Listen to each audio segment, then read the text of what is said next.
Guys, তোমরা সবাই কেমন আছো? আশা করি ভালোই আছো, আর আমিও ভালো আছি। তো গাইস, এখন আমি যাব ভুট্টা খেতে জল দিতে। তো ওর জন্য আর কি এই সাইকেলে আর কি সব কিছু নিয়ে নিয়েছি, যা যা আর কি লাগে মেশিন চালাতে। গাইস ফাইনালি চলে আসলাম আমাদের এই ভুট্টা খেতে। তো এটাই হচ্ছে আমাদের ভুট্টা ক্ষেত, দেখতেই পাচ্ছ। তো ভুট্টা ক্ষেতের সাথেই আছে ওই মূলা, ধনিয়া, রসুন। তো সামনেই হচ্ছে আমাদের পাম্পসেট। তো এটাই হচ্ছে আমাদের পাম্পসেট। তো এটা দিয়ে আজকে আর কি ভুট্টা খেতে জল দেব। তো মা আর কি ওই দিক থেকে জল আর ডেলিভারি পাইপ নিয়ে আসলো।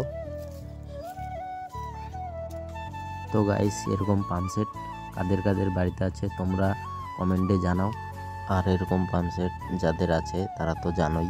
তো যাই হোক গাইস, আরও অনেক কাজ আছে। পাইপগুলোকে বিছাইতে হবে, জল তুলতে হবে। আর গাইস, তোমরা তো দেখতেই পারবে আরও কত কিছু করতে লাগে। তো যাই হোক গাইস, ভিডিওটা স্কিপ না করে সম্পূর্ণ ভিডিওটা তোমরা দেখতে থাকো।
তো গাইস, আজকের ভিডিওটা এই পর্যন্তই। যদি ভালো লাগে তাহলে পেজটাকে ফলো করে দিও আর বন্ধুদেরকে শেয়ার করে দিও।